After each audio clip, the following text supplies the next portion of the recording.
My name is Hilton Lucio. I live in São Paulo, Brazil. And I'm a very interesting type of numismatist because I'm a geologist. I work with mining a lot over my life. And today I'm an environmental consultant. And part of what I do for a living as a consultant is to get into buildings that my clients are buying or selling. Some of these buildings sometimes are empty, all the activities are gone, and we have to describe either to the seller or to the buyer what happened in that building without seeing what happened in that building. So over the years I have learned that you can tell a lot from blueprints, from documents, and understand not only the final products that took place in a certain manufacturing facility, which all the mints that we study are, at the end of the day, they're manufacturing facilities, and not focusing only on the coins, right? And this is exactly what I want to talk about today. I want to talk about massive production of gold in Brazil in the 18th century, how and where it was done, and of course, we all love coins and bars and banknotes, what the final products were, right? So let me start by saying that we're going to be talking a lot about a city that's called today Ouro Preto, that translates for black gold, that already tells us something about what they found. But in the colonial times, it was former Vila Rica, which stands for rich village, right? And this is very common in Latin America. When you see a urban cask like this, with all the colonial buildings preserved, and here you can see the Independence Museum, you can see the Governor's Palace that I'm going to talk a lot about, and you can see lots of church, right? The only reason why these buildings were preserved is that this city went from a tremendous amount of money, activity, and people living there to nothing as the gold production faded away, right? If this was São Paulo or Rio, some of our larger cities, everything but the churches would have been knocked down and not preserved. If you fly one day to São Paulo, we have one building from the 17th century that was reconstructed because everything was literally knocked off over the years. So when you see a place like that, you can immediately say that something very instantaneously in terms of time happened and vanished right away. And I'm going to show you some data that demonstrates that. But keep those places in mind.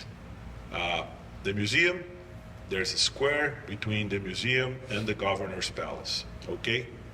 And if you want to pay a visit to this place, excellent hotels, excellent food, and lots of museums to understand one of the biggest representations of what we call the Brazilian Baroque that's in all these churches. This church here, the San Francisco de Assis Church, is entirely plastered with gold. You enter there, you need to use sunglasses depending on how the light is shining because everything is so bright, okay? And that tells you a little bit about the abundance of gold that they have when this church were being built. So, I want to talk about the gold, what happened, how they find it, how they would mine it.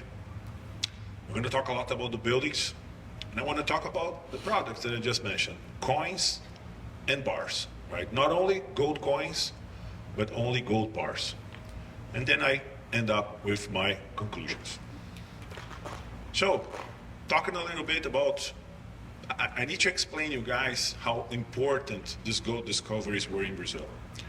The Latin American community talks a lot about Potosi, and I'm not trying to compare stuff, but this gold discovery in Brazil was as important as the silver discoveries in Potosi, right?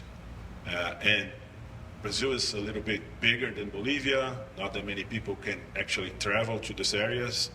So the global impacts of these discoveries are not as explored as the Potosi impact, but they are massive discoveries.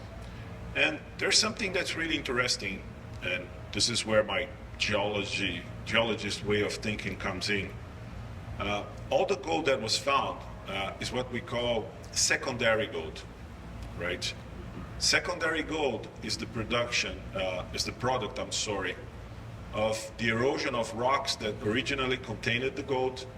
They were eroded, and the gold started to deposit in riverbeds, former riverbeds. So people they were barely excavating the gold. They were just collecting gold that was in the surface in tons and tons of gold that were there sitting around for thousands of years, right?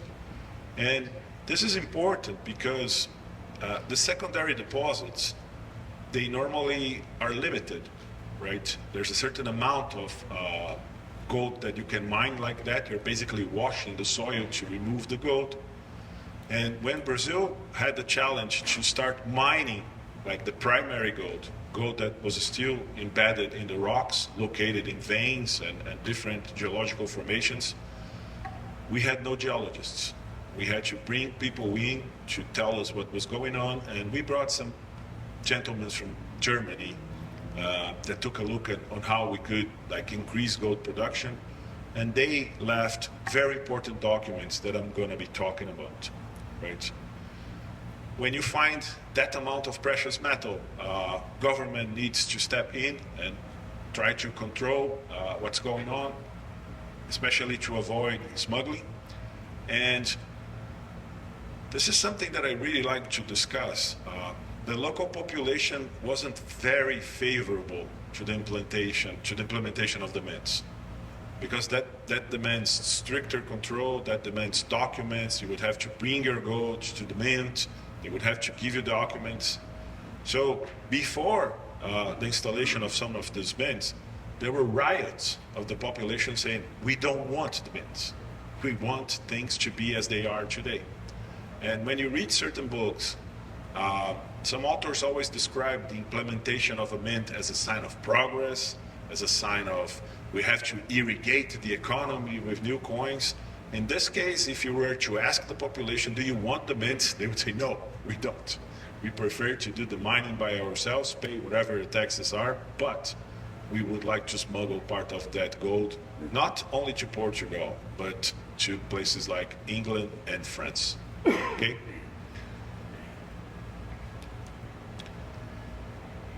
This was a heavily guarded area. As a foreigner, you would not be allowed to enter what was limited by that time from very artificial borders and what was called the mining district. So we have very little register from the start of the mining activities. You had no engineers there doing drawings. You had no artists there representing what was going on. So for the first years of these discoveries and the exploration of this gold, we basically have documents. We don't have pictures, of course. We don't have drawings. We don't have anything that can tell us what things would look like, right? And as I said, the decline was really fast. So this is a graphic that shows you the production of gold in tons a long time. The discoveries are at the end of the 17th century, and they peak around 1750, right? They decline in 50 years to levels that we would only recover as far as gold production in the 20th century, right? So our independence is somewhere here, right? We got independent from Portugal in 1822, but as I told you in the opening slide, everything that we are going to be discussing here was mostly built along this 100 years, and after that, the city was dead, right? The economy was dead, and they ended up transferring the capital of what became then the Minas Gerais state to a new city that was built 100 kilometers away, called Belo Horizonte, right? If you want to visit this place, you're going to fly in through Belo Horizonte. This is a very rare map that we have from this time. This map is from the 1700s, 1720, if I'm not wrong. And it's not a very helpful map if you want to try to understand what's going on. They would basically represent the mountains because they had to take their mules through the mountains, and the urban cask, right? But if you ask me how the mint would look like at this time, I cannot use this map. I have to use something else.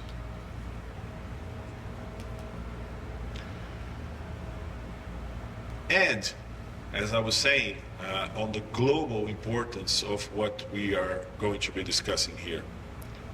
This city alone, by the second decade of the 18th century, was responsible for half of the gold production in the planet. One city alone, right? And this gold started to spread all over the world. Our Brazilian coins were countermarketed and circulated literally all over the world.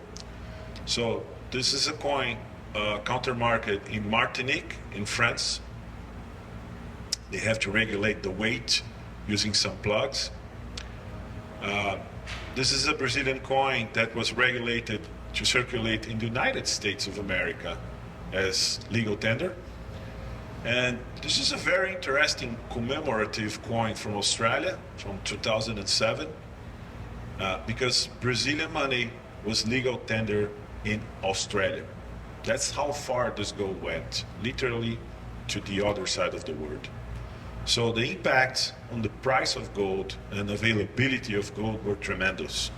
And these coins allowed a very big increase in commerce between the South American countries and the Caribbean, and therefore the United States, and of course Europe, Asia, and Australia.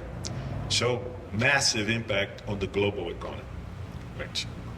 And that's all registered in the coins that we like so much.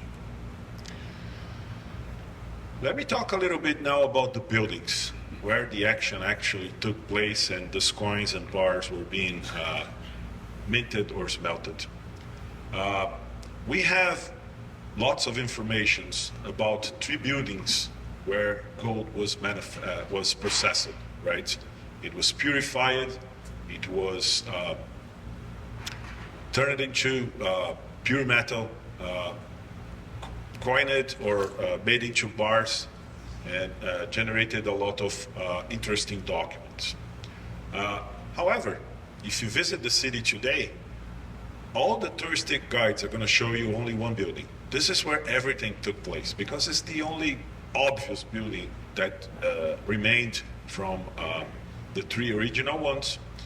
And I have to use lots of documents to describe the activities of some of the buildings, right? So now I'm going to be talking about the 3 buildings with the information that I got through documents, drawings, and blueprints. And for the first time ever, this is the first time this was done, all the 3 buildings were located and described. Like I knew there were some buildings that produced these coins, but nobody knew exactly where they were and how they would look like. There was very sparse information in different books, people describing some buildings saying, we don't know exactly where that was, and people saying the building was here, but we don't know what happened. So for the first building, unfortunately, we know very little about it because, as I told you before, nobody could enter the mining district to produce a drawing or a map on how the building would look like. And we only know about that from documents from the period. And the documents say that the first meeting was knocked out for the construction of the governor's palace, right? So we know that at some place in time, it was underneath what today is the governor's palace. And I found this very interesting document, which is a guy exactly like myself running around in this region in 1743. He was hired by the Portuguese government to do an inspection in the building of the first mint, building number 1. And as any other consultant, he produced a report, right? And what's really important about this report is that he writes down, I'm still trying to figure out what he tried to avoid writing down here, but he writes in this very line here that the building where the mint operated, the first mint, was a very simple building made of wood and mud. They wouldn't even put a piece of adobe or a piece of rock. And that's a very important information because this mint would handle a lot of gold, right? And it was secure because it was close to the equivalent of the police by the time, the guards, the Portuguese guards that were securing the area. But this is an important information because when you start operations in such a simple and fragile building, that can tell us that, hey, we don't even know what's going on yet. Let's start doing this minting in the building that we can build in a very short period of time. And if things change, we will have to change the building. So this was a very, this building was probably designed in purpose to do not last, right? We probably built something very fast and it started to mint. What year was that? This mint starts to operate in 1724. And that's important when we talk about the rarity of the coins. That's a good question. And what's really amazing is that this simple building, this building that was probably built not to last, is the building where the heaviest circulating gold coins on Earth have been produced. They would produce gold coins that I'm going to show in a little bit here that had 56 grams of gold. And that was a circulating coin. It wasn't designed to commemorate anything. It was a coin to be used in the economy, right? Think about managing all that gold in a very simple building. That must tell us something, right? And the gentleman that I mentioned finds the building already in ruins in 1743. So that building would not last for, it would last for less than 20 years, which for colonial times is not a long time, right?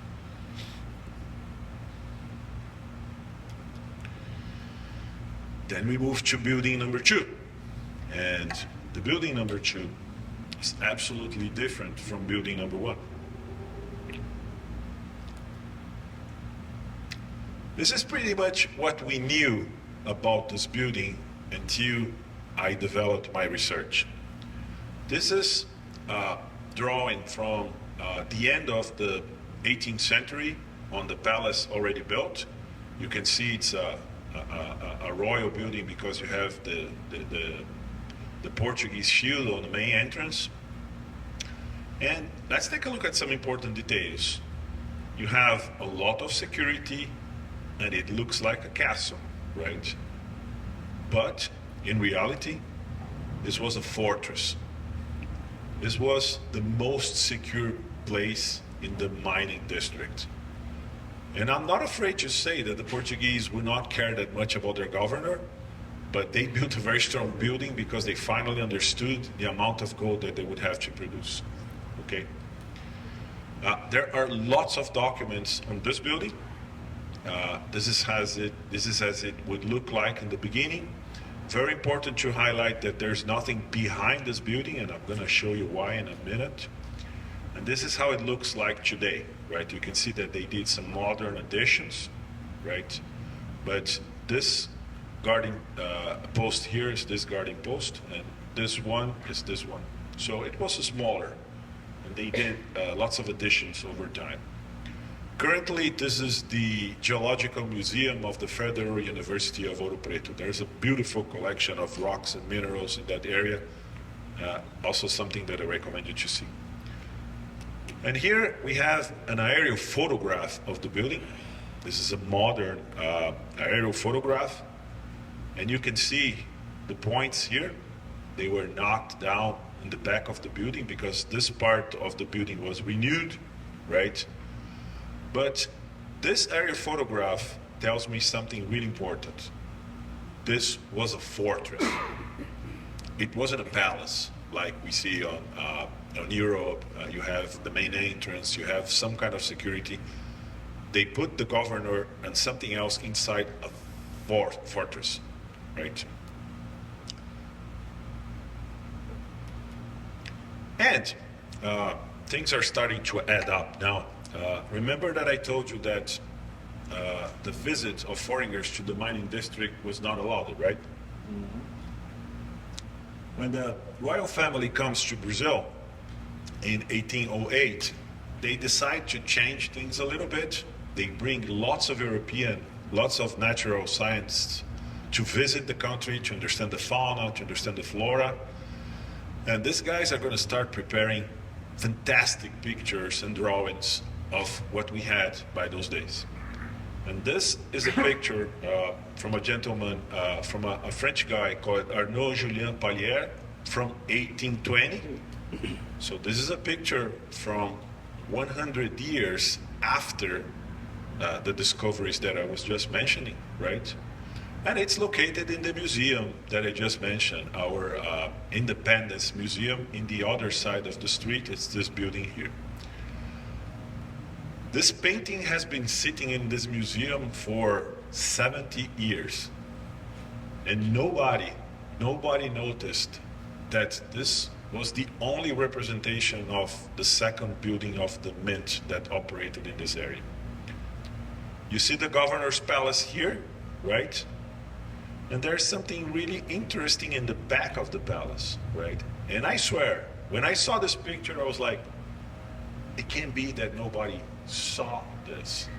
But when you put things on detail, remember the guarding post that I mentioned? Here it is. This is the governor's palace. And then we have an abrupt change. And then you have smokestacks. When you find a smokestack in a country that's hot as Brazil, people are not using that for heating purposes, right? They were using that for the furnaces. And you have more than one, right? Take a look at the level of security of this entrance. There's an entrance here. You have two guarding posts here, plus the guarding post on the back. So this was a heavily secured area. And look, this is the road. This is how high it was compared to the street that they had on the side. And this is a detail on two buildings, right? One of the furnaces and probably another one. I still don't know exactly if this is a smokestack. It might be. It reminds me a lot of things that we see in Potosi, right? They're not like modern smokestacks, but this is still to be better understood. But this was the first time ever that we could describe how that building would look like, right? And remember that I told you that the Portuguese would care a lot about their government, but they would care a lot more about the mint. So when I approached the university that runs the building today, and I said, can I take a look at your files? Because I'm looking for the mint, I'm looking for information. They said, son, we have nothing here before 1895, when the university was established. And I said, what do you have? They said, nothing. I said, do you have a maintenance department? They said, yes. I want to take a look at the files of the maintenance department. You were nice enough. This was just before COVID, so I apologize for the quality of the blueprint here, but they were nice enough to show me this. And this is a very important blueprint because it shows, remember the points that I showed you in the aerial photograph? It shows that we had a couple more. So this was a rectangular forest with 4 points where you would have lots of guarding. And this is the governor's palace, and this is a very precise blueprint. You can see the thicknesses of the walls here. And these are the walls of the mint. The walls of the mint are thicker than the walls of the governor's palace. They were more concerned about the security of the gold than the guy that was running the production of the gold, right? And it shows also some of the additions that were made. And I was able to find documents that I don't bring to this presentation on the demolition of chimneys. People took 2 years to demolish very large structures in this area that included 3 chimneys. So documents are talking to the drawing of the gentleman.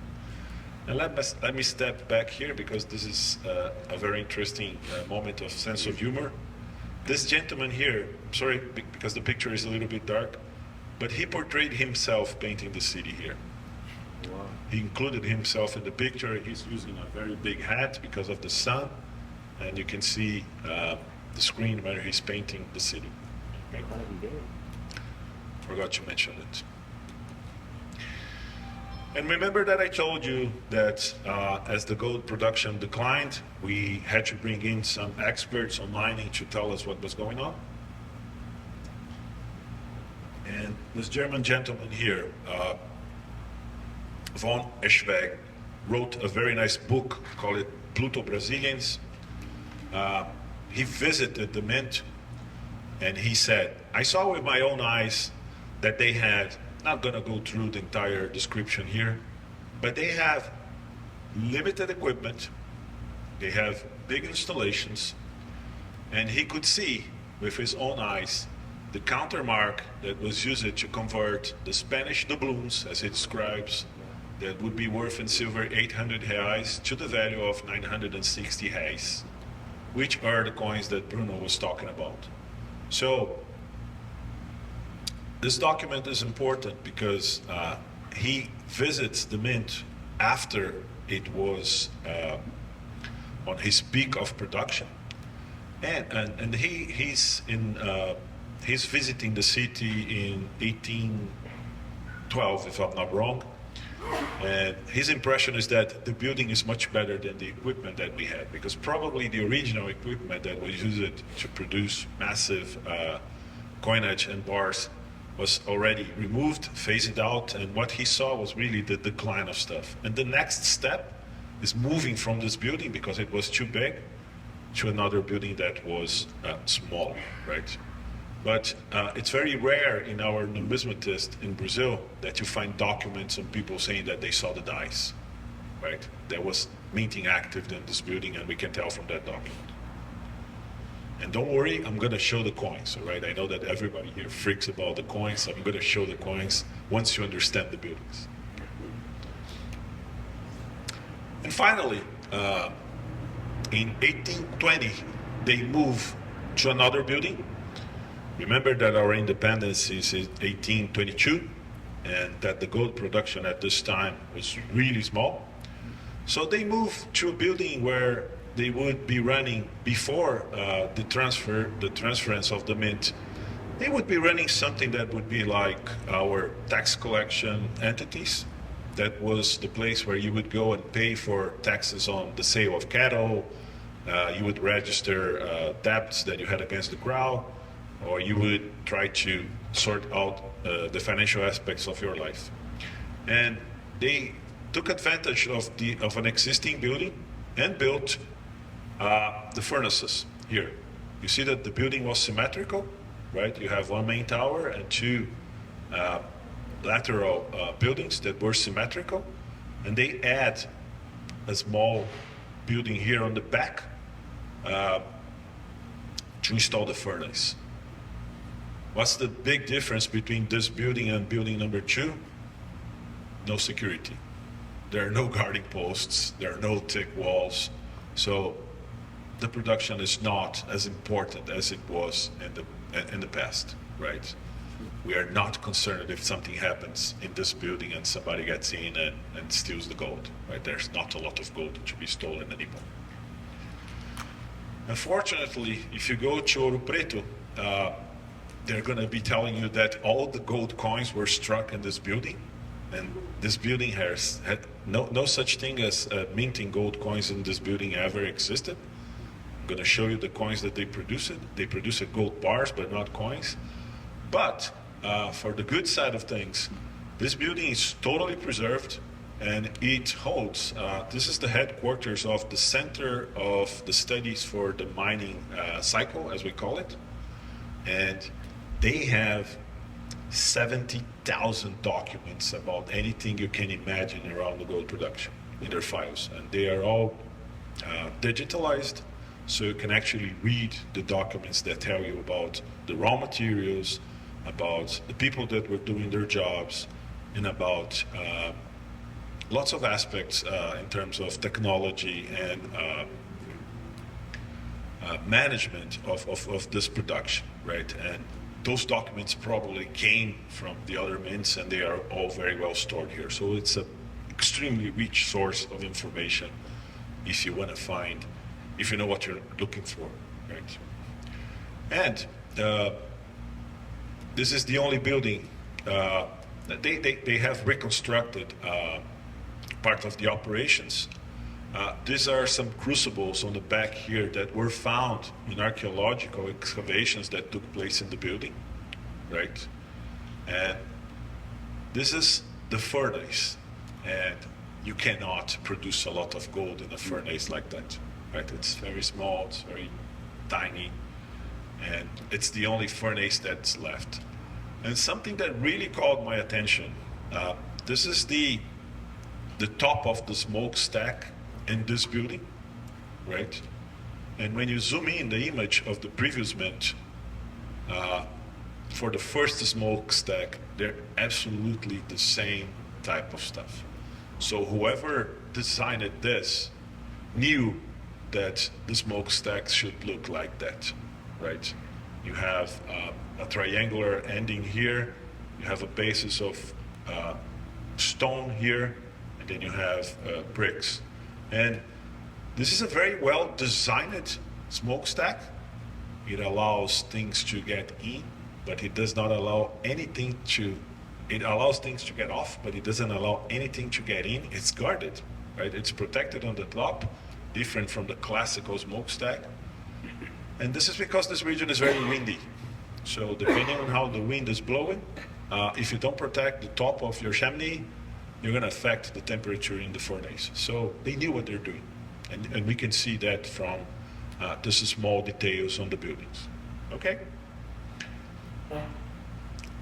This building started, like the activities of the mint were transferred in 1820 for this building, but the furnace was built only in 1821. Keep those dates, and I'm gonna show you how they are reflected in the production of coins. So, for the first time ever, we were able to locate all the buildings. This is the fortress that I mentioned. This is the Central Plaza, right? The first two buildings were here. We don't know exactly where the first building was, right? But it's probably also in the same place where building number 2 is, and building number 3 is further away. But all the mints were finally located and partially described, right? If you go to Ouro Preto, as I mentioned already, this building is not described as the building where massive production of gold that changed the entire economy of the planet took place, right? People think it's just the governor's palace. Any questions so far? Does anybody have a question? You had, at the very beginning of your talk, you had mentioned that the gold that they were finding was secondary. It must have gotten there somehow. Did they ever try and follow the trail up to where the main veins of gold were? Yes.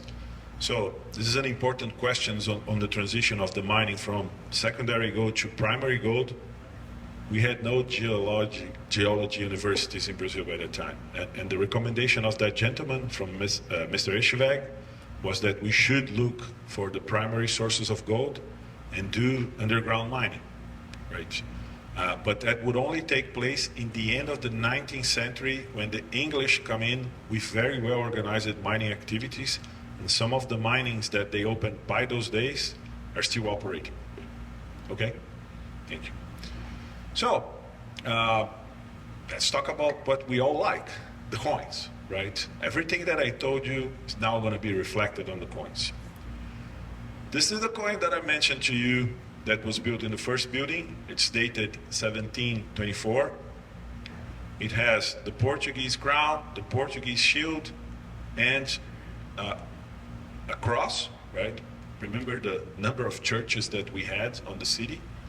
And the mint mark is M, that stands for Minas, which is mines, right? The king here is John V, right? And why would you struck such heavy coins? This is worth today in gold alone 56, let's make it 60. This is worth this is worth $3,000 plus that you would normally carry in your pocket, right? The reason why they did that was that everything would have to be exported. And it's much easier to export these things when you're producing larger coins than if you were to produce like tiny coins and things that you would have to count. And for those who saw the presentation from Proctor yesterday, do a lot of accounting and weighting. So let's make them as big as possible. So differently from what we have today, the larger denominations are much less rare than the small fractions, right? If you think about the amount of 1 penny coins that we produce today compared to the quarter, to give you an example, the smaller the denomination, the bigger the production. In this case, it was the other way around, because money was not working for local circulation. It was working to be exported, right? And we like our history in Brazil. This cross here has inspired the architecture of the headquarters of our central bank. When you see that building from the top, you see something like this, which is the cross, and this is the logo of the Brazilian central bank, right? The architecture, I'm not guessing here, he said, I inspired myself in this classic coin to build this modern building that stands today in our capital, which is Brasilia, that was built in 1961. So, 200 years later, what these people were doing here still resonates in our culture. That gives you an idea on how important these discoveries were. They had to change the design. Things were moving so fast that previous design was not good enough. And for the first time ever, this is the first time ever that Portugal puts the portrait of the king in the coins. If you take a look at some other previous coins from Portugal, you have some portraits, but they're nothing compared to the level of detail and art of these representations, right? So this is a 2,800 coin, reis coin from Minas, 1731. If you go back, they had two different systems. They had to change the system as well. This is more like close to decimal, right? 20,000. And this is 12,800 reis. So they had to change the system a little bit to adjust for the gold production, right? These coins were all struck in that simple building that I described it to you guys.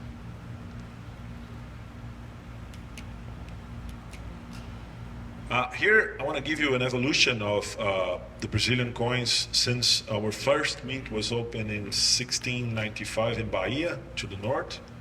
This is our first gold coin struck in Bahia, 1695, 4,000 reis. Small coin, everything here is in proportion. This is the first coin that we produced in building number 1, and this is the 12,800 reis coin. Take a look at the size and take a look at the changes on the design. This is rude. This was done with tools that were imported from Portugal. The dies here were imported from Portugal, but all the smelting was done in Brazil already properly. So take a look at, and these are all circulated coins, okay? I want to show you the difference on the technology.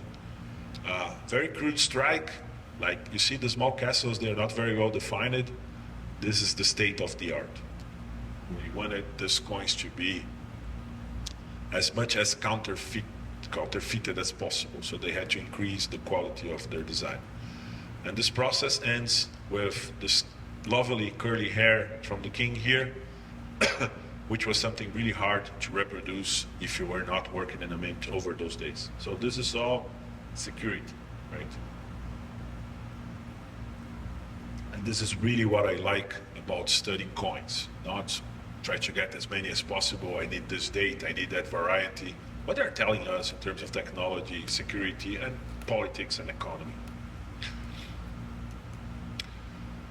The coins from the building number 2, right? The building on the back of the governor's palace. Remember the report from from Mrs. Eschweg that said that he saw the dies that they use it to convert the Spanish doubloons into 960 reais? That's what he saw. And in the document he mentions that the dies were very small. So this is probably 2 centimeters per 2 centimeters, right? We all know the size of the 8 reales, so you can have an idea on how tiny this countermark is. Again, the Portuguese crowd was happy that things were moving, the economy was flowing, but by these days, they were separated totally from Spain already, and it wasn't a great idea to have the portrait of the Spanish king circulating in your territory, right? Mm-hmm. So they changed the design totally, and they start minting new coins that will try as much as they can with the technology available to erase what was underneath them. And this is exactly what Bruno was talking about on the overstrike of these coins. But this is a coin from 1810 already, 960 reais, and you can see the mint mark M here, right? The reason for this change is that it's not a good idea to have the King of Spain running in my territory. Let's change the design, right?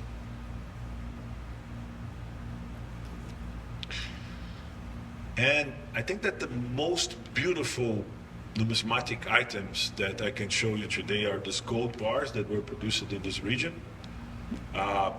Interestingly enough, most of the bars that we see today are from the period when the production wasn't that massive anymore. So this is a bar from Villa Rica. You can see the VR here. They are weighted in a different system that includes oitavas and grains. It's another set of weight units, and this was mint in 1814. And this is the mark of the assayer. We have one bar from the 18th century that has been preserved, 1796, if I'm not wrong, and all the others are from the 19th century. And the reason for that is that the bars from the 18th century, they were so heavy that they were all melted, right? And again, we are only preserving small bars because this gold was produced to be exported. And when you export that in a larger bar, it's even more secure than coins, right? So these are amazing numismatic items. And this is an edition that was just found, and it's going to be auctioned in my company in December. They would mess around with their tools as well. So this is a Mexican coin. You can see the Mexican mint mark here, that were supposed to receive this counter stamp, the 960 reais counter stamp. We call this the Minas counter stamp. But somebody mixed the dies up, and they ended up countermarking the coin with the die that should be used for the bar, right? This is a very unique error that was found a couple months ago in Brazil, and you can see if you try really hard the V here, right? And it's not here on purpose because somebody noticed that they did a mistake and they said, let's punch it again so that nobody sees that this is not the 960 counter mark, and let's see if that passes. It passed, And believe it or not, this coin was described in one of our catalogs that is from the 80s as a Minas counterstamp. Nobody noticed that until this auction. We're going to be auctioning this for the first time with the correct description. So here you can see side by side the same dice. I'm sorry because the screen is very small, but what's really distinctive here is that this shield here touches the circle. You can see it touching the circle here. And the VR that's here should be here, but they counterstep it twice, and the V that I mentioned to you guys is this V here. Right? This is a bar from 1810.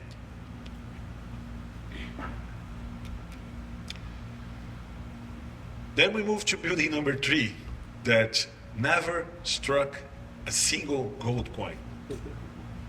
There's not a lot of gold anymore in this region. So what did they start using? It's not they start. We had some previous copper coins, but they start using copper, right? And we come up with, I think, what can be considered one of the weirdest denominations for a coin. This has to do with the equivalent of one oitava of gold being 37.5 reais. So in Minas Gerais in 1808, we struck 75 reais copper coins and 37.5 reais copper coins. This for me is one of the weirdest denominations in global numismatics. 37.5. Can you imagine you in the counter? Let me give you 3 coins of 37.5 and you do your math with the change. That was really complicated. And it wasn't that complicated at all because everybody knew that you were receiving 1 oitava of gold, which represents almost 3 grams of gold, if I'm not wrong. Right? This is being taped, and those are the things that people are going to be reading. Oh, it's not 3, it's like 3.4.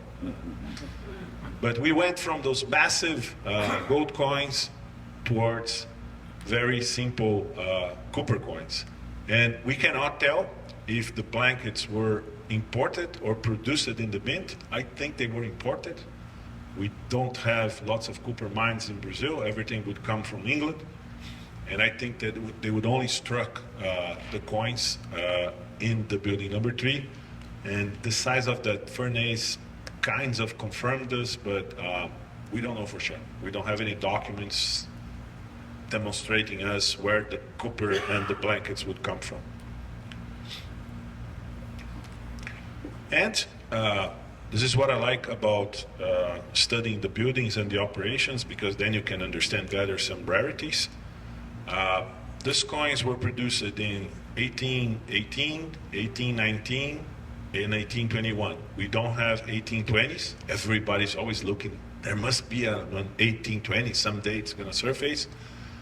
And the reason why they were not produced is that in 1820, as I told you before, they were moving the mint from one building to the other. So they shut down the operations to do the transfer, right? And if we can come back a little bit, now it's time for things to make sense in numismatic terms. These coins from 1724 are much rarer than the coins that are subsequently struck, 1725, 26, and 27. And the reason for that is that the operations in building number 1 started in the very end of August 1724. So with that date, they struck coins for less than 4 months. So if you take a look at the auctions, you're going to see that the 1724 coins are much rarer because the mint operated for a very short period of time on that year. And this is where I love things getting combined. Like if I would talk to you guys only about buildings, you would be bored to death. And if you were to talk to me only about coins, I would be bored to death. We need to combine stuff. Right? So Hilton, those coppers, were those for national distribution or just local market? No, this is already, you can find them all over the country, right? The district mining was like fading away, it wasn't as guarded anymore, and the integration of that part of the country to the rest of the country was evolving, right? Good question. And we have one bar from building number 3 that was struck, if I am not wrong again, 1822 or 26. We have books that can help you through. And this is the only bar that has our imperial shield because it was produced after the independence. It's not the colonial shield anymore. Ooh, ooh, ooh. This is a colonial shield. This bar is produced with our imperial shield. And for the first time, you cannot see here, but we have better representations. The city changes its name from Vila Rica to Ouro Preto. So this bar is marked as an Ouro Preto bar, okay? It's already the Brazilian Empire, not a colony anymore. So, to finish and conclude, everything that I have shown you tells us a lot about how things were done, why things were done, and of course, we all like to collect, and the better informed you are, the better decisions you make when you are acquiring an asset. What I told you explains why the 1724 pieces are much rarer than the following dates. It also explains you why the fractions are much rarer than the 20,000s and the 10,000 coins, right? We have 1,000 reais coins from this series, 400, it's not as rare, but 1,000 is an extremely rare coin, and it's rare because it was not produced as massively as the larger denominations, right? And we know that we will never find the 1820 coins because the mint was moving from one building to the other, and they could not produce coins, right? After this work, I did a follow-up work that I presented in Santo Domingo in July this year.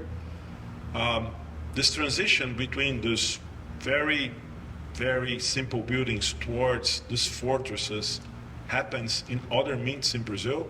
So all the mints are going to be transferred to the governor's palace, not only in Minas Gerais, but in Rio and in Bahia, right? They would all start in very precarious buildings and all transferred to these very well-guarded fortresses, because the amount of gold that was circulating in Brazil was ridiculously big, right? So you had to change the entire plan of how you're going to convert that metal into coins, and the safest place to do that in the colony was a fortress, right? So both in Rio and Bahia, that are coastal cities, they moved the buildings from the coast towards uphill, very guarded buildings with thick walls of stone, right? One thing that we can conclude here, I didn't talk about that a lot. The foundry houses and the mint were different entities, right? Despite working, in this case, in the same building, the foundry house would not produce coins, they would only produce bars. And the other way around, the mints would not produce bars, they would produce the coins. And I could spend 1 hour talking about the allowance and the prohibition of gold dust circulating in these areas. So when you see all the documents all together, you can understand why the mint was more active in certain years than others, because the law was changing. And as I said in the beginning, people would rather use dust gold because it's harder to control. Like you can cheat on weight when you're buying something, when you're offering gold dust. And it's very hard to do that with a coin. And we can demonstrate here, because of the visit of Ms. Eschweg, that the foundry houses and the mint were operating in the same buildings. And I'm still studying that. I think that in Rio, at least, they operated separated in different buildings, right? And I'm always in favor of sharing information with people that are not passionate as much as we are about this stuff. And we are working with the Federal University now so that we can put a plaque on the building number 2 so that people know that that was a very important mint for the history of the country. Last but not the least, this is one of the reasons why I named my company as Vila Rica Moedas. I love the history of this place, and that's now incorporated in my business. I'm doing exactly what the architecture of the central bank did. I'm stealing an idea and a concept from previous works that were done in Brazil. And we're gonna have our Historians and Numismatists Convention in Rio in 2025, I'm sorry. And I strongly invite you to show around, come down to Brazil, visit these places, because you're gonna have a blast as a numismatist or as somebody that understands history and likes history, I'm sorry. Thank you so much.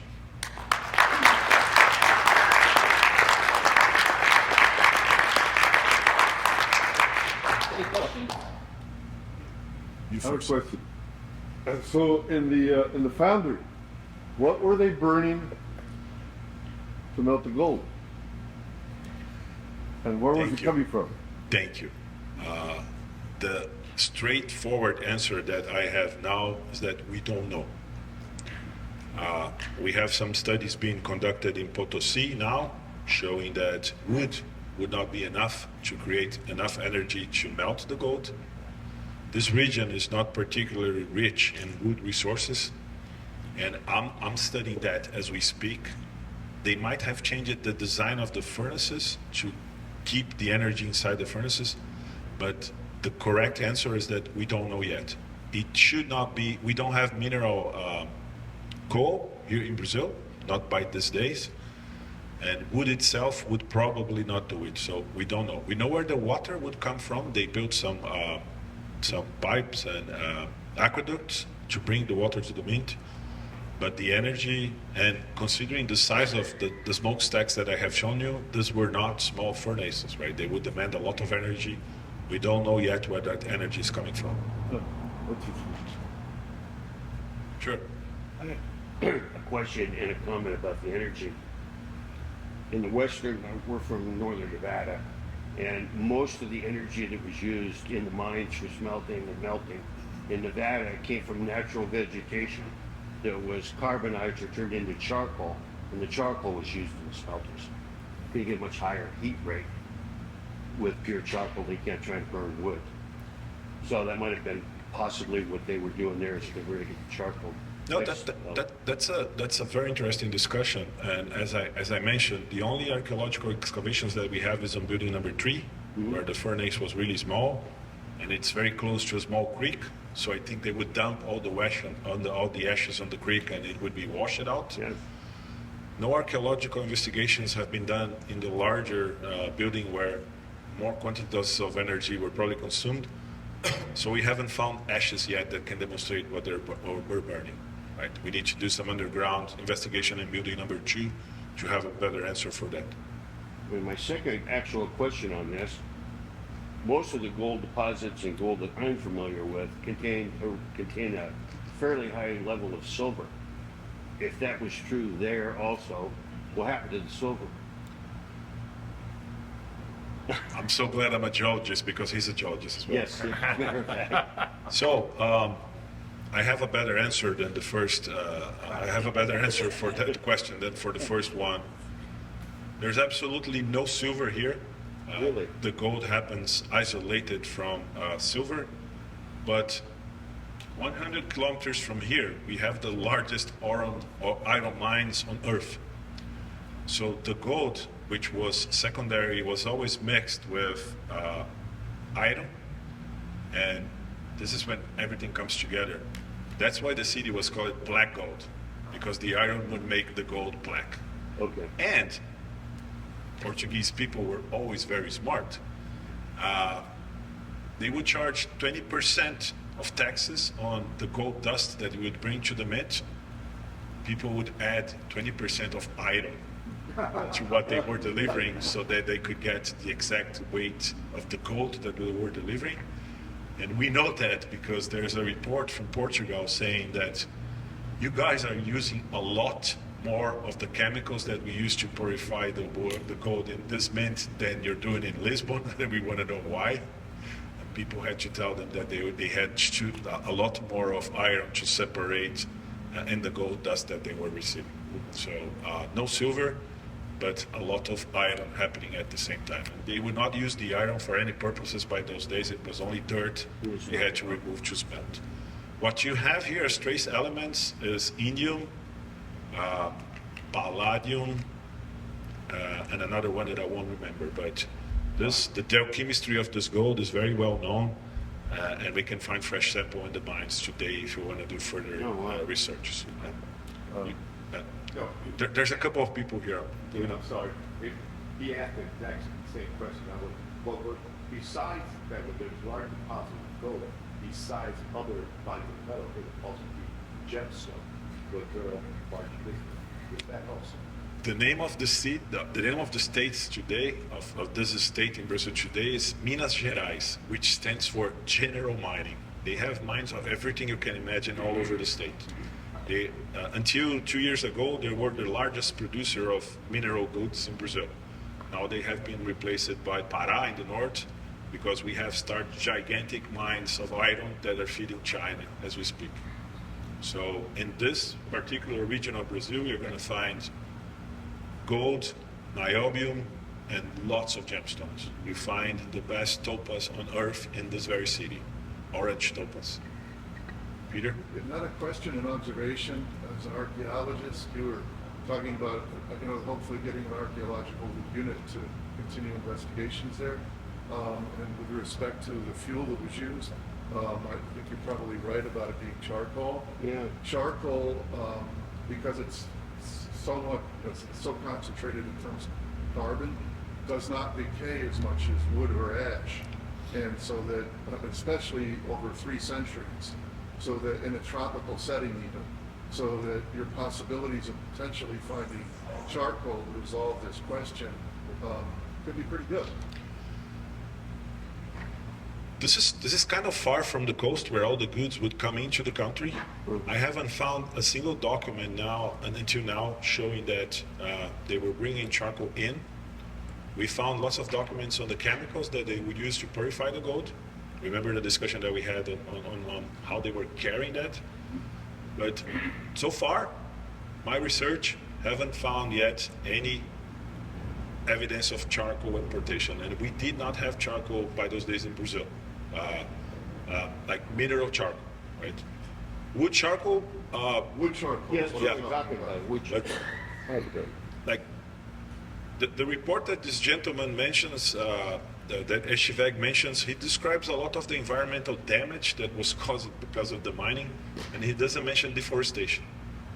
So we don't know yet. But those are very good questions, and I'm concerned about answering those as my research progresses. Another question about that. Were there large magnesium deposits in that area? Not here. Not here. That's further north. No magnesium. Yeah. Paul, you had a question? No? Comment?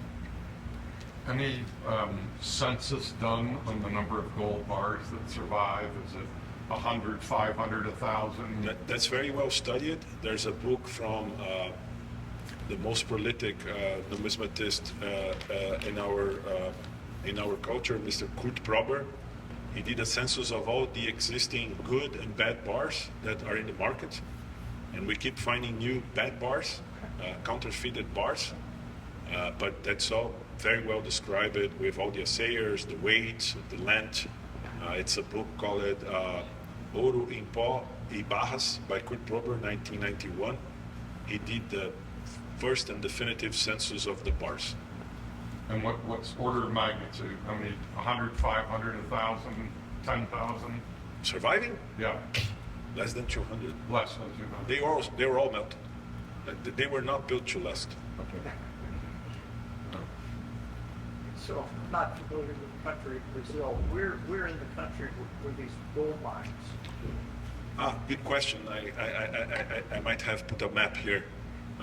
If you take a look at the Atlantic coast, in the middle of the territory, you go 1,200 kilometers west, and you're going to find those mines. That's a very important question. Very important question. Because, and I forgot to mention that, I'm sorry. Let me add that piece of information.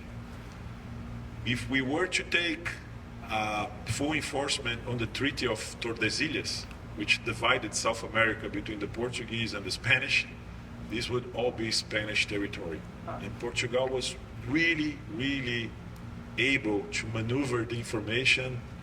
So they were negotiating with the Spaniards to push the line towards west so that this went up in our territory.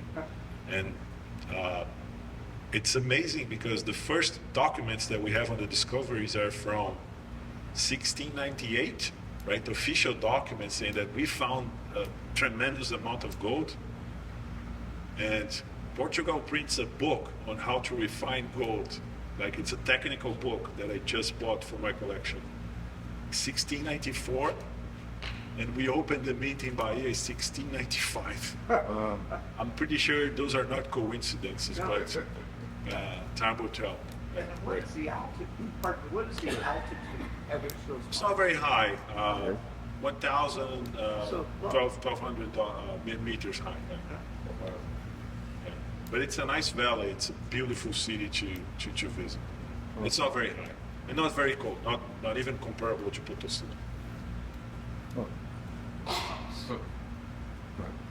So Tordesillas was 1497, correct? 98. 98, okay. So they didn't know about any of the mines in Brazil.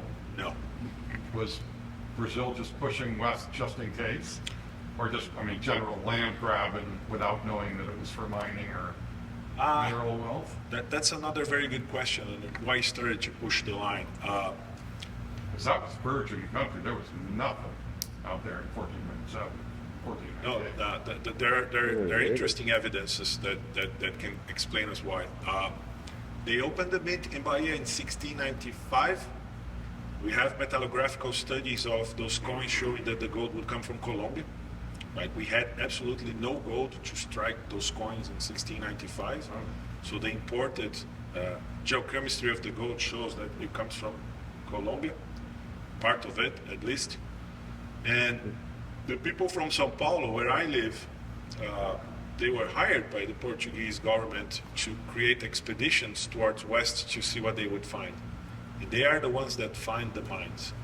But the territory was so hostile because of the presence of Indians and an environment that they did not know.